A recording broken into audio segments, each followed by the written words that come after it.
it can do things and you don't know where it's going to go. It has so many lessons to teach us about the rest of our life. It's such a mirror of everything else that we go through. Like, it's just like this big, heavy thing that I have to take everywhere with me. Like, it does so much for me. Like, there's no separating us. I kind of feel like I'm a head. Yeah, I don't spend much time in my body.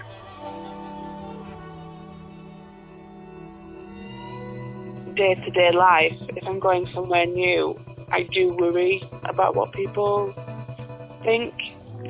I wish I didn't, but it's something that I can't switch off.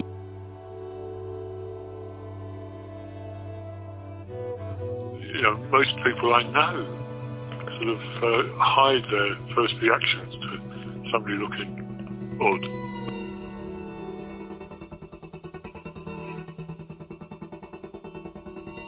You have to sit with, like, you know, the way that you look, and if you've been, like, socialised into thinking that there's something that's not quite right about that, then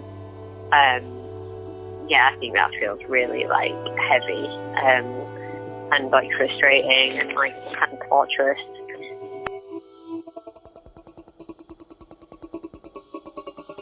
It was completely from, yeah, I guess my internalisation of yeah, like, capitalist, patriarchal ideas of beauty. I feel annoyed about the fact that I care about that.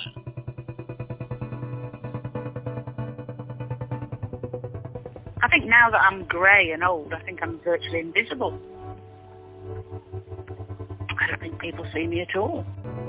Yeah, I guess the feeling of, like, wanting to be really small. It's like I don't know where to be, and I kind of want to be nowhere. I feel some, like, unease and some, like, anxiety around how I'm seen by the world. And I don't feel brave that day, or I don't feel excited about being on display. The way that I feel about my body, that I am comfortable with it, is a bit of an act of rebellion and defiance.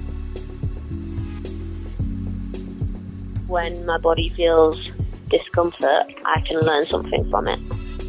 Just because you see something from one perspective, like, doesn't mean that's the way a thing is, you know? But I try not to spend too much time thinking about it, because otherwise you can't get into anyone else's head and they can't get into your bodies.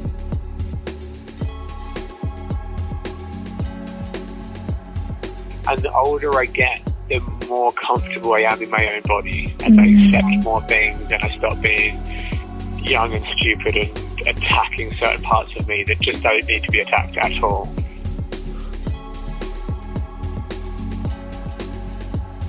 I've, like, learned along the way that being connected to your body is a really valuable and important part of life, and without it, you sometimes feel a bit lost.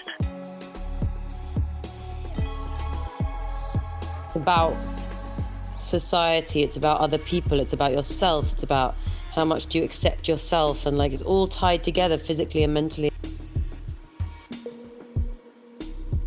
That was my major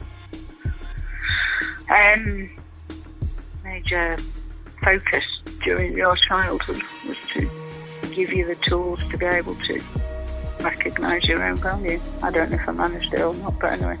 If I really am going fully in touch with my body, I have to close my eyes and I move inwards, and it's like really just paying full attention and concentration to what feels good, and it's like deep and powerful and intimate and sometimes even scary, but you can kind of just get lost in it, and it's like one of my favorite places to be.